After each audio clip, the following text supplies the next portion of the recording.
Good. So I'm Anton Luitingh. I'm the resident director of Singing in the Rain. Yeah. Yes. And I remember you from Sound of Music yeah, interviews. thank you very much. Yes, good. Now, about the staging of the show, do Yes. you all follow the same directions and everything from traditional formats or something? From the movie or from? No, for the show. Right. So this particular version, the 2011 version, there are many versions of Sound of Music, of course, that have come out in time, in history. Many stage productions, many stage versions. I think there was a 2000 revival of it in London, but this is the particularly 2011 production, directed by Jonathan Church, with choreography by Andrew Wright. So this was the latest, biggest version of the show that we've seen in the West End in recent times. And of course it originated in Chichester, which is a festival theatre outside of London, where they devised the show, and it was actually put together in a thrust stage. And then, of course, when everybody loved the production, they said, well, you've got to bring it to the West End. They then made changes to it. They turned it into the proscenium version that we see here in Singapore. And this particular production, again, has some new concepts, some new ideas that the directors and creatives put together in a way to find the best way to portray the movie musical that everybody loves. 2011 production, how is it different from previously? Yes, very different from previous productions. How are they different? Well, I think this is bigger. I think it's more modern. It's kind of bigger and better, if one Bigger wants and to better say. is good. You know, you've got to think about what audiences are wanting as time goes by. And in 2015, they want spectacle, you know. Yes, but what's wonderful about this show is that it doesn't rely on any sort of animatronics or chandeliers that fly down or cat tires Which that go into musical are you the talking air. about? You know, we rely on the actors to create this world for 2.5 hours. So the actors are very much like Jersey Boys, actually bring on a lot of the set and do a lot of the sort of action themselves to create the scenes. And what's brilliant about this design is that it's very simple, as you can see. It looks like a big empty sound space, you know, as one of those lots that you have in the Hollywood movies. And then within that, they change the scenes to create, you know, street scenes or, you know, actual film sets and, you know, more intimate parts of what each scene You mean requires. the pre-2011 one is not like this? No, they have, you know, it's up to the director to decide how they want to design it, how they want to portray it. Yeah. It's not like you would see a production of a Phantom or of a Cats that has been the same every version you see. That's right. This Sound of Music has been done and portrayed by different directors and creatives in different ways. So this is... Did you say Sound of Music? Did I say? Did you say Sound of Music? Sound of Music. You No, meant I didn't. Sing it? Oh, did I? I said Yes! It's quite possible. It's quite possible. It's quite possible. I do that all the time. SOM and SITR. It's been with it too long, right? It has been. But this is definitely one of the best imaginings of the stage version that I had ever seen. I saw a version in Singapore maybe 10 years ago. Right. You had nothing to do with that. Nothing to do with that. This is very different to what people would have seen before. Yeah. In many ways. Oh, great. Yeah, in many ways. So it's exciting, and I'm very, very But excited. the rain scene is the same.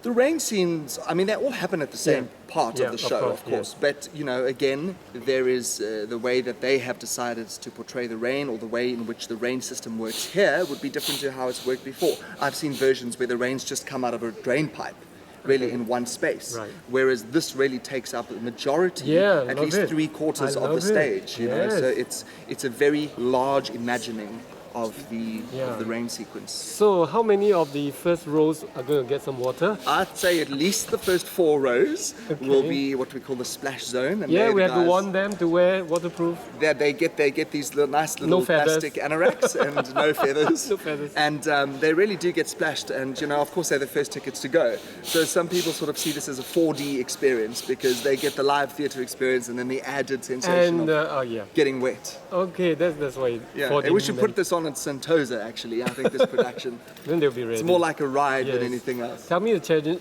challenges of choosing your actors. Very challenging.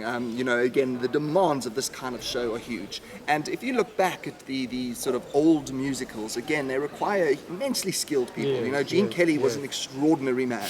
And to find an actor in this day and age who can replicate not only his technique and his ability, but also his suave, good looks, his charisma, his charm, is no easy task, you know. So again, for all those characters, the Donald O'Connor, the Debbie Reynolds character, you know, Lena Lamont she's a huge icon iconic character. And it was no easy task finding these people, but we did. And I mean, it took a lot of hunting, a lot of auditions. A lot of people came to audition for the show, but we have found, you know, a perfect cast for this production. And you know, like I say, the original creators are delighted with the people that we've put together. What's the name of the bimbo character again? Of the what? The bimbo character. Oh, Lena Lamont. Yes. Lena Lamont. So there are the lots one with the voice. There are a few bimbos around who.